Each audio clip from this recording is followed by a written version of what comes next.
السلام علیکم جی، کیسے؟ تو ایک خاتون نے ریچ آؤٹ کیا ہے، 2 سال کی ان کی شادی ہے اور اس وقت وہ 2-3 مہینے سے ہسبینڈ سے سپریٹڈ ہیں،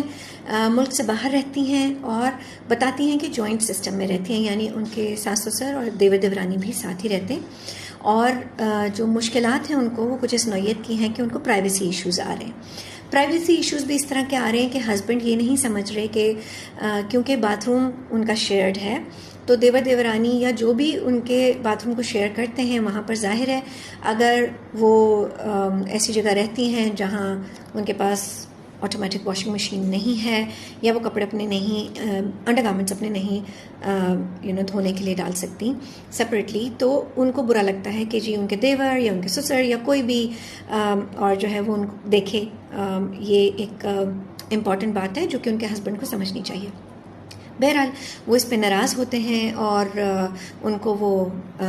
کیٹر نہیں کرنا چاہتے، وہ کہتے ہیں کہ نہیں کوئی بات نہیں، تم کیوں برا مانتی ہو۔ ان خاتون کے کچھ گریونسز ہیں، ان کو ریزنٹمنٹ بھی آ چکی ہے کیونکہ ان 2 سال میں ہسبینڈ سے تو ان کے گلے شپ کے بہت زیادہ نہیں ہے، بس یہ ہے کہ وہ میرے لیے کبھی بات نہیں کرتے، میرے لیے کبھی سٹینڈ نہیں لیتے۔ اپیرنٹلی وہ ہسبینڈ کے تھرو ہی ساری میسیجنگ کرواتی ہیں اور ہسبینڈ کچھ نہیں بولنا چاہتے۔ یہ ایک بہت عام دیسی مسئلہ ہے کپلز کا کہ بیویاں خود سے تمیز سے اپنی باؤنڈری ڈرا کرنے کے بجائے ایکسپیکٹ کرتی ہیں کہ ان کے مرد یا وہ دیسی ہسبینڈز جو ہیں اپنے پیرنٹس کو وہ باؤنڈری بنائیں گے، جو کہ انہوں نے کبھی خود بنانی نہیں سیکھی۔ ایک ہسبینڈ کے لیے کوئی مسئلہ نہیں ہے اگر ان کی والدہ بغیر کھٹکھٹا کے کمرے میں گھس رہی ہیں یا ان کا چھوٹا بھائی جو ہے وہ آ کے ان کے بستر پہ بیٹھ جاتا ہے، یہ بھی ان کے لیے کوئی مسئلہ نہیں ہے۔ لیکن ایک نئی شادی شدہ لڑکی کے لیے یہ چیزیں مسئلے والی ہو سکتی ہیں اور اس کو بہت ایمپتھی کے ساتھ سمجھنے کی ضرورت ہے۔ اس میں جھگڑے نہیں ہونے چاہیے، لیکن اپیرنٹلی ان خاتون کے ساتھ جھگڑے اتنے بڑھ چکے ہیں کہ ان کے ساس سسر نے ان کے والدین سے بھی جو ہے وہ شکایات کی ہیں، جبکہ ان کے والدین سمجھتے ہیں کہ یہ شکایات مطلب بہت پیٹی ہیں اور ان کی بیٹی جو ہے وہ پرائیویسی کے ایشوز سے پریشان آ رہی ہے۔ اب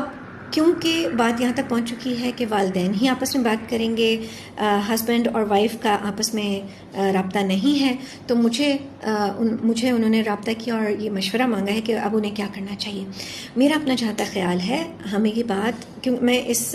کیس کے حوالے سے میں دوسروں کو بھی تھوڑی سی آگاہی دینا چاہتی ہوں کہ دیکھیں ہسبینڈ اور وائف کے بیچ میں جو کچھ بھی ہے وہ انتہائی پرائیویٹ ہے، انتہائی انٹیمیٹ ہے۔ اس کی معلومات، اس کے بارے میں بات چیت نہ ہسبینڈ کے پیرنٹس کو نہ وائف کے پیرنٹس کو بہت زیادہ ہونی چاہیے۔ ان کو اپنے معاملات کو خود سے سلجھانا ہوتا ہے اور جب وہ نہ سلجھا پائیں تو ان کو پروفیشنل ہیلپ لینی چاہیے، کیونکہ والدین پروفیشنلی ٹرینڈ لوگ نہیں ہوتے۔ وہ آپ کے خیر خواہ ضرور ہوتے ہیں لیکن ان کا ہمیشہ نظریہ بائیسڈ ہوگا، اور اسپیشلی دیسی خواتین، چاہے وہ ساس ہوں چاہے وہ مدر ہوں، وہ ایک ایسی بہو کو جو کم عمر ہو، جو ابھی شادی نئی ہو، بچے بھی نہ ہوئے ہوں، تو اس میں وہ عام طور سے دباؤ کا شکار ہوتی ہے، کیونکہ دیسی مدر ان لاز یا دیسی مدرس جو ہیں وہ عام طور سے اسی کو کہتی ہیں کہ بیٹا چپ کر جاؤ، ایڈجسٹ کر جاؤ۔ تو یہ سمجھنا ضروری ہے کہ اگر آپ اس کو ریلیجن کی نظر سے بھی دیکھیں گے تو بھی یہی بات ضروری ہے کہ باؤنڈریز بہت ضروری ہے، مینٹین کی جائیں، بنائی جائیں اور مینٹین کی جائیں۔ ان باؤنڈریز کو بلر نہ کیا جائے۔ اگر جب تک ہسبینڈ کے سبلنگس کے ساتھ، ہسبینڈ کے بہن بھائی کے ساتھ یا شادی شدہ بہن بھائی بھی ہوں تو بھی اگر خاتون کو وائف کو اگر یہ پسند نہیں ہے کہ بغیر کھٹکھٹے کے کوئی آئے یا ان کی ڈریسنگ ٹیبل سے چیزیں استعمال ہوں یا ان کی پرسنل آئٹمز جو انہوں نے کہیں رکھی ہوں وہ گئی ہوں، کمرہ لاک نہ ہو اور وہ کوئی آ کے استعمال کرے، تو یہ نازیبہ حرکت ہے، کیونکہ وہ اس چیز کا اپروول نہیں دیتی۔ ہسبینڈ اگر یہ کنوے نہیں کر پاتے تو خاتون کو ہی بڑے پولائٹ طریقے سے، بڑے نائس طریقے سے بیان کرنا ہوگا کہ جی دیکھیں ہماری اس وقت اتنی دوستی یا ہمارا ایسا تعلق نہیں بنا ہے ابھی تک کہ میں کمرہ ان لاک چھوڑوں یا جو بھی۔ اب مسئلہ یہاں پر یہ بھی آتا ہے کہ باہر ملکوں میں کمرے چھوٹے بھی ہوتے ہیں اور جب شیئرنگ میں لوگ رہ رہے ہوتے ہیں تو بہت سی چیزوں پہ انہیں کمپرومائز کرنا پڑتا ہے۔ جن چیزوں میں بغیر کدورت کے بغیر, چڑچڑاہٹ کے بغیر, بدمزگی کے کمپرومائز ہو سکے وہ فوراً کر لینا چاہیے. اور جہاں پر بات پیٹی چیزوں کی طرف جانے لگے وہاں پر ضرور پروفیشنل ہیلپ سیکھ کریں. یہ بہت بہت معمولی اور روزمرہ کی باتیں ہیں. ان باتوں میں کبھی بھی آپ کو خلا کی طرف, سپریشن کی طرف, ڈیورس کی طرف نہیں جانا چاہیے. ہمیشہ یہ دماغ میں رکھیں کہ ہسبینڈ کو سب سے پہلے پرائیورٹائز اپنی وائف کو کرنا ہے.